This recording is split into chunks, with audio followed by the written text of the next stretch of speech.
নমস্কার বন্ধুরা, আজকের রেসিপি হলো চিকেন কষা। চলুন, প্রথমে আমি মাংসটাকে তেল হলুদ দিয়ে ম্যারিনেট করে রেখেছি। তারপর আলুটা আমি এরকমভাবে কেটে নিয়েছি। এরপরে আমি আলুটাকে ভেজে নেব। তার জন্য কড়াইতে সর্ষের তেল দিলাম, দিয়ে ভালো করে তেলটা নাড়াচাড়া করলাম যাতে আলুটা কড়াতে লেগে না যায়। এরপরে আমি আলুগুলো ছেড়ে দিলাম। এবারে ভালো করে আলুগুলোকে ভাজা করে নেব, একটু লালচে লালচে মতো ভাজা করব, তাতে সেদ্ধও হবে এবং ভাজাও হবে। তা আমি দেবো এখানে হলুদ গুঁড়ো এবং নুন। তা দেখুন এখানে সুন্দর করে আমি এরকমভাবে ভেজে নিয়েছি। ভাজা হয়ে গেলে আমি রেখে দেব এবং সেই পাত্রের মধ্যেই আমি ফোড়ন দেব, আর একটু তেল দেব, কারণ মাংসতে একটু তেল লাগে। আমি ফোড়ন দেব হচ্ছে তেজপাতা, ছোটো এলাচ, লবঙ্গ, দারচিনি, শুকনো লঙ্কা। ভালোভাবে নাড়াচাড়া করে নেব। নাড়াচাড়া করে এর মধ্যে আমি দিয়ে দেব পেঁয়াজ কুচি। পেঁয়াজটাকে ভালো করে লাল লাল করে ভাজবো। যত পেঁয়াজটা ভালো করে ভাজবো তত রান্নাটা মধ্যে পেঁয়াজটা খুব সুন্দর করে মশলার মধ্যে কষানো হয়ে যাবে। তা আজকে ভাবলাম বাড়িতে একটা ছোট্ট গেট টুগেদার হবে, রান্নাটা যখন করবই আপনাদের সামনে, তাই রেসিপিটা আমি নিয়ে এলাম।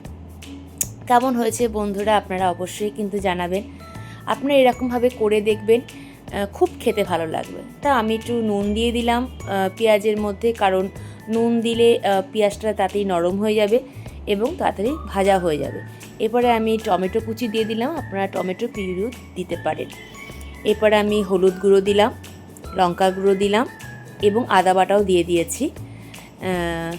দেওয়া হয়ে যাওয়ার পর একটু জিরে গুঁড়ো দেব। তারপরে ভালো করে মশলাটাকে আমি কষাবো, ভালো করে কষাবো যাতে সুন্দর করে একদম কষানো হয়। এরপরে আমি একটু চিনি দিলাম এবং গোলমরিচ গুঁড়ো দিয়ে দিয়েছি। দিয়ে ভালো করে নাড়াচাড়া করে আমি এখানে মাংসগুলো দিয়ে দেবো। আমি আলাদা করে এখানে মশলা কষাচ্ছি না, আমি মাংসের সঙ্গে এবং আলু দিয়ে দিলাম, একসাথে আমি মশলাটাকে কষাবো।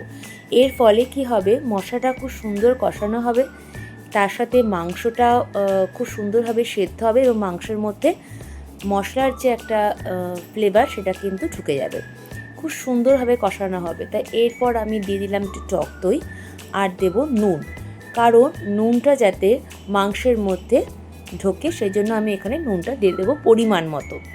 দিয়ে ভালো করে নাড়াচাড়া করে আমি একটুখানি কাঁচা লঙ্কা দিয়ে দেবো এখানে। তা আপনারা আপনাদের ঝাল পরিমাণ অনুযায়ী আপনারা কাঁচা লঙ্কা দেবেন, আমি এখানে একটু বেশি দিয়েছি। এরপরে ঢাকা দিয়ে দেবো। ঢাকা দেওয়া হয়ে যাওয়ার পর মাঝে মাঝে একটু খুলে খুলে দেখবো যে মাংসটা সিদ্ধ হয়েছে কিনা, আলুটাও একটু সিদ্ধ হয়েছে কিনা দেখে নেব। দিয়ে ভালো করে কষাবো। কষাতে কষাতে একদম যখন দেখবো তেল ছেড়ে দিয়েছে তখন আরও কষাবো। এবার যারা এরকম কষা রাখবেন তারা এখানেই একটু একটু অল্প পরিমাণে জল, একটু চিনি এইটা দিয়ে একটু গরম মশলা গুঁড়ো দিয়ে এখানে এটাই কমপ্লিট করে দিতে পারে। কিন্তু আমি একটু ঝোল রাখবো, যেহেতু দুপুরের ভাতের সাথে খাবে সবাই, তো এখানে ঝোলের খুব দরকার।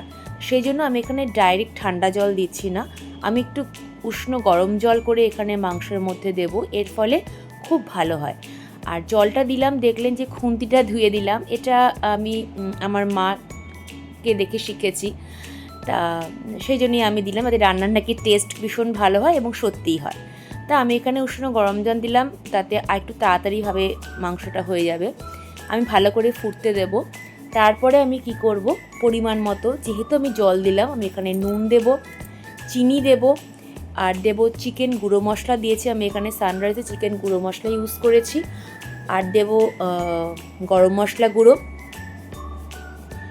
দিয়ে ভালো করে নাড়াচাড়া করব। নাড়াচাড়া হয়ে যাওয়ার পর যখন দেখব হয়ে গেছে, তখন এটি পাত্রের মধ্যে সুন্দর করে পরিবেশন করে দেব। এটি রুটি হোক ভাত হোক ভীষণ ভালো লাগবে। Thank you so much, tata.